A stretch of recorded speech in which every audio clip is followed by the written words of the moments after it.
The Green Lantern mythos is getting a new emotional power in the spectrum. It's one that I've really wanted to see. Looking forward to talking about that. I'm Peter Franson from christiangeekcentral.com and Spirit Blade Productions. Welcome to Essential Issues Weekly, where I talk about DC Comics 1 week after their release on the Ultra tier of the DC Universe Infinite subscription service. In each installment, I pick an assortment of comics to talk about as a DC fan and also explore what, if anything, they have to say about the essential issues of real life. Now, warning, full spoilers for everything I talk about. This is your first and only warning that many spoilers lie ahead.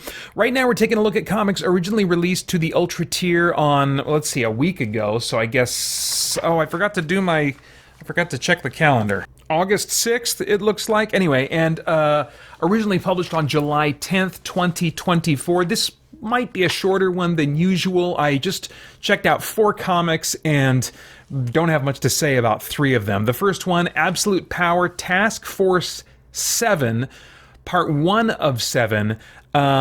This seemed to be, I guess I could have picked up maybe on a hint from the cover that it has Shazam, aka Captain Marvel, or I guess the Captain is what they're calling him now, which is really weird. Come on, just take it all the way, figure out the legal stuff. He's Captain Marvel. He's Captain Marvel.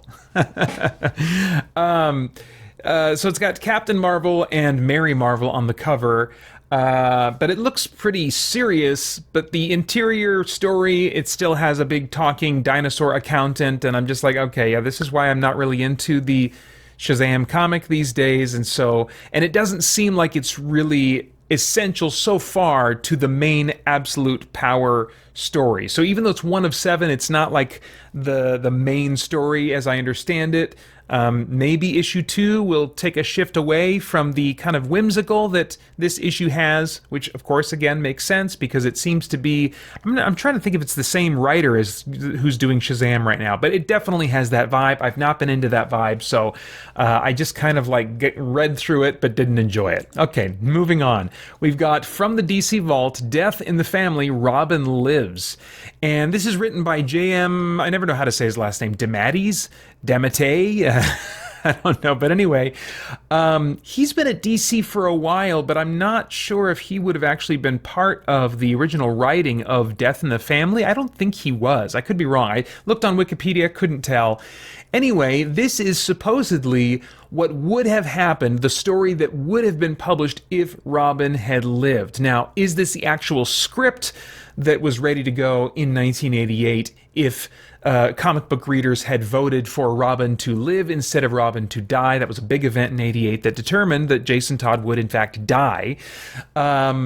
And it was a close vote, but he ended up dying. So I think fans have long wondered, especially when we heard at some point, oh, there's another issue in the drawer that they were ready to publish where he lives, just a different version of the ending or whatever. And they've actually published that alternate ending before, and so I was confused looking at this, but it seems to be a whole story arc, this is the first of 4 issues, that kind of is supposedly saying this is the story arc that would have happened. I don't know if that's actually true or if there was just kind of a basic outline and this is being fleshed out as a newly written story or what.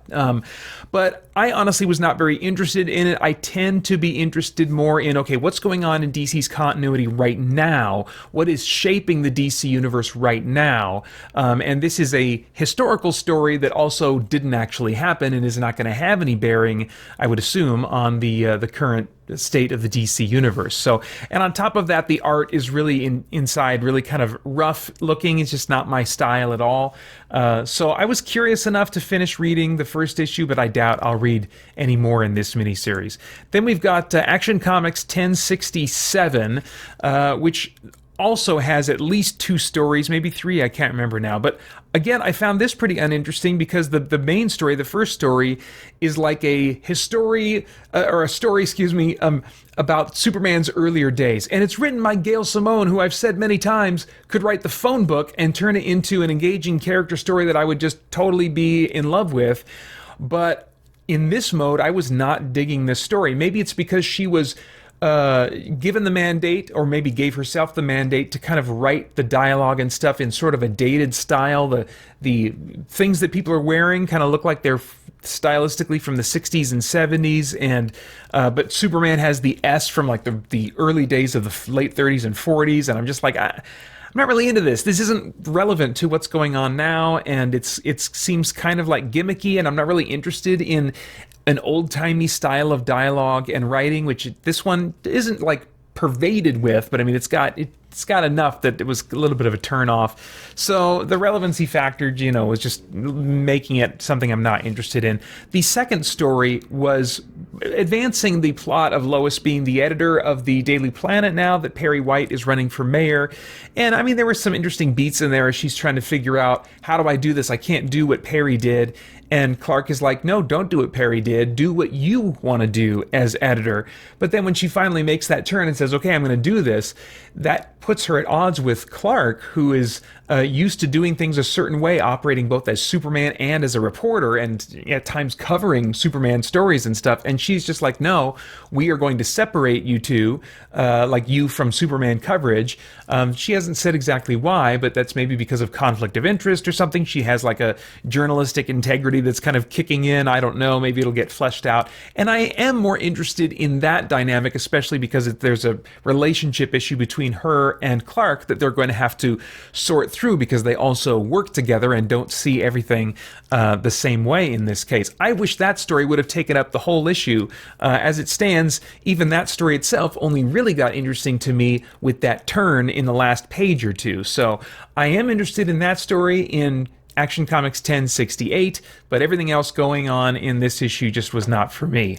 But what was for me was Green Lantern number 13. In the last issue, which I really loved, we saw that Carol Ferris left the relationship that she was just not really in, and it was obvious that she was not really in it, and left her fiancé at the altar in Vegas in what would have been a pretty meaningless ceremony, and realizes that Hal is in danger. A sapphire ring shows up. She takes it and she flies off to get him out of trouble. Well, she didn't get him completely out of trouble. He is in this issue now, captured and being tortured by Amanda Waller. But I mean, he's got a big smile on his face. He's like, you know what?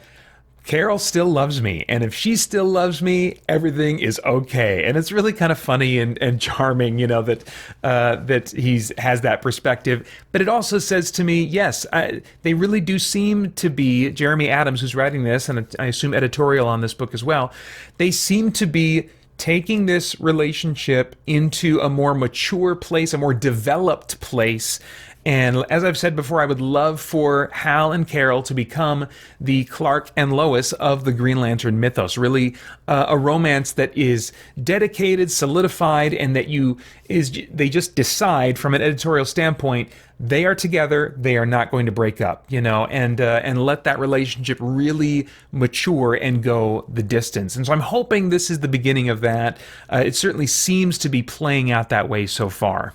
I also liked the focus on Jessica Cruz here, who's a Green Lantern who has PTSD. And so she has really had to work through and continues to work through fear, which I think is such a great idea for a Green Lantern to be especially predisposed to fear for whatever reason. And she's kind of ruminating on her fear as she's going about her mission. And she says, I'm scared, not something that I'm unfamiliar with. In fact, fear and I have a very strange relationship. And she says this about fear. It's a gift, really, being afraid. It's just your body telling you something important about where you are, either physically or emotionally. Fear can make you run away, or it can clue you into the present, sharpen you for what is to come, but only if you have the will to face it. And so I appreciate that kind of just brief exploration of the nature of fear and really what our response to it should be, that we shouldn't be the victims to our fear and just wallow in our feelings, our anxious feelings and stuff, but we do have a choice to take some kind of a step. What that next step is going to be different for all kinds of people. For many of us, it'll just be realizing some truths that we need to focus on instead. For others, it'll be like, you know what, it is time to get some professional counseling and to really get this issue addressed. But I just appreciate just the idea of will and personal responsibility in dealing with fear that they kind of touch on here. I'm also very intrigued in what they're going to be doing with Kyle Rayner, because in this issue, I can't remember if this was the case last time we saw him, but it's very up front and center now. he is shimmering with all kinds of different colors from the spectrum, and it looks like they're positioning him to, in some way, maybe go. I don't know if he'll go back to being a White Lantern, who was able to kind of like use all the colors of the spectrum. But it looks like in some way they're going to be returning to that idea that Kyle, as an emotional guy and a creative artist, would have easier access, presumably, to different types of emotions. And so I think that would be a great thing to explore, especially since there's so much that could be said about the danger of emotions. That, yes, it's great that I'm a creative type myself, and certainly have pretty easy access to a lot of different emotions, but I also see how that hampers me and how that gets in the way of my life at times, in my relationships, and thinking truthfully about things. And so wouldn't it be cool if there was a Green Lantern, or a lantern, whatever kind of lantern he's going to be, that was especially predisposed to emotions, but he had to bring them under control with will to really be effective. And I would just love a book that's about the wrestling of those two things, especially when so much of creative entertainment for years has been telling us, follow your heart, do what feels right, which can so easily be interpreted by, and I think is by many, to just kind of do what you want to do, do what you naturally feel drawn to. And so wouldn't it be cool if there was a story that acknowledged the power of emotions and really the beauty and the good of the diversity of the emotional experience that humans have, but also recognizes the need for them to take a back seat to more important things that we need to choose with our will. So I have no idea if that's where they're going to go, but I love that they're returning back to Kyle as someone in touch with multiple emotions. We look forward to seeing what they're going to be doing with him.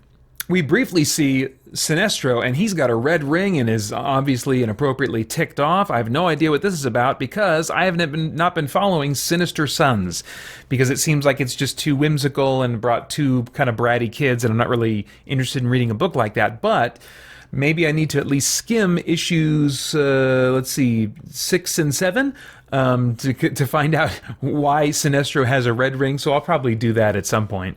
Then Alan Scott is briefly brought into the story, and very relevant to his appearance is his kids, Jade and Obsidian. And so it's neat to see that once again Jeremy Adams seems interested in highlighting family relationships, bringing those to the surface. And they're not the only example of this. We've also got, let's see here, Jesse Quick and Our Man, who I believe, did these two get married? Yeah, I think so, because she was also like Liberty Bell for a little while or something like that. So so this is like a marriage relationship here that hasn't been touched on for a while. It used to be a thing in the pages of JSA, and so it's neat to see that Jeremy Adams is interested in kind of touching on it here. I just appreciate the Jeremy Adams bringing that flavor to the DC universe wherever he writes, it seems.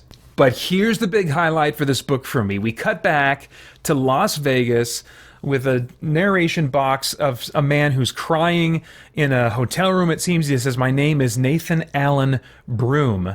For my entire life, I did what I was told. I went to school. I got good grades. I made my parents proud." I'm like, what's going on? Why is this guy so sad? I couldn't remember who this guy was. And he's the fiance of Carol Ferris, and he's weeping in this hotel room looking at the engagement ring that she clearly gave back to him.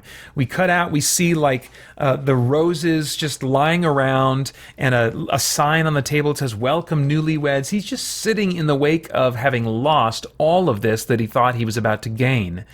And he says, at every turn, I'd see the rule breakers get ahead of me. They'd get the promotion, the money, the girl. And I thought it was just a matter of time. I'd do okay if I kept working hard, doing what's right. And then I met Carol, the one I wanted to marry, to spend my life with.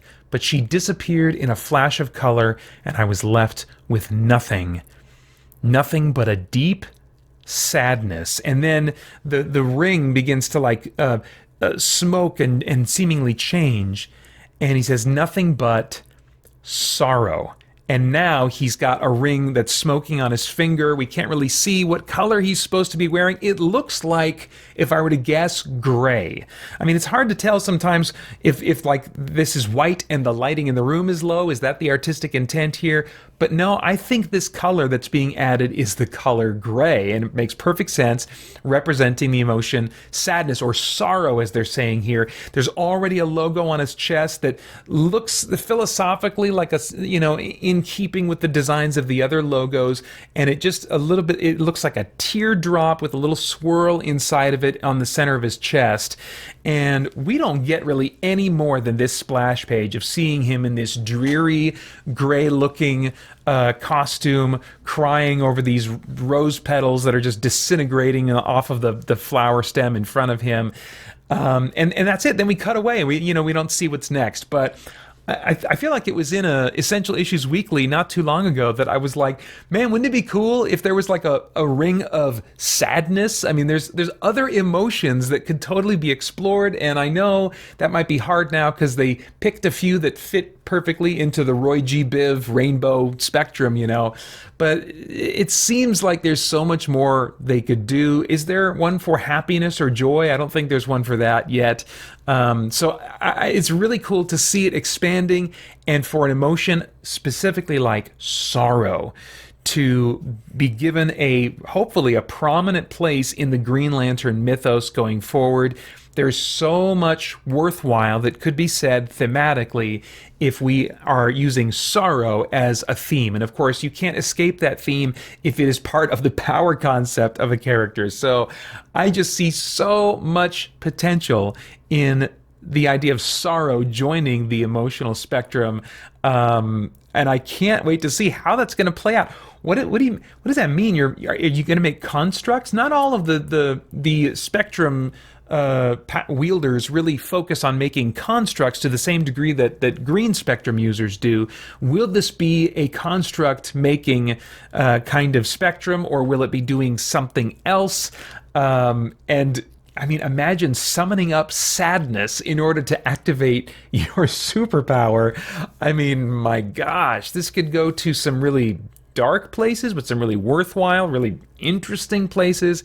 Can't wait to see what happens with this. And it's largely because of the spectrum for sorrow being introduced that I, as my ring this week, have chosen the orange ring of avarice or greed or just hunger, as Larfleeze often communicates. I cannot wait for more Green Lantern. I want to see where this is going to go next. But yeah, I think those are all of my thoughts on comic books for now. Which of these books has your attention for maybe the same reason as me or a different reason, or what other book came out that I haven't talked about? Would love your comments and reactions and all that in the comments below. Then as always, of course, I hope you check out christiangeekcentral.com. We've got a podcast there for you and tons of other content as we continue to geek out and seek the truth. For more chat about geek entertainment, answers to your questions, and news from the wider world of Christian geekery, get the Christian Geek Central podcast today on iTunes and other podcast services.